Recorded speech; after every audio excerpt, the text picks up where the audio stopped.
especially the white color.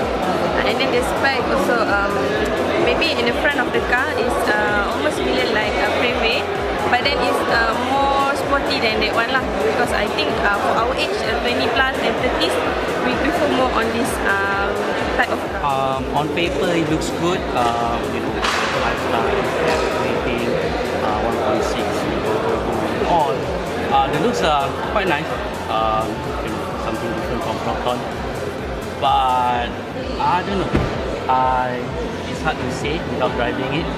And yeah, the price is not too bad. Not too bad, to be honest.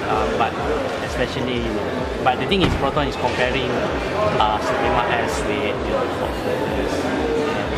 couple of other cars. So a bit hard to say. We'll see how good it is. I think it's a new dimension from Proton. When I first saw it at the unveiling just now, I thought that it looked better than what I expected.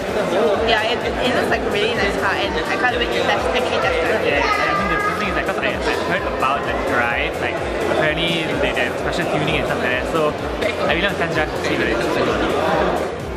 I think it's a real looker, and the fact that Tan Sri Syed Hamid Akbar bought one in blue, like right when he finished the presentation, is a testament to what its quality is.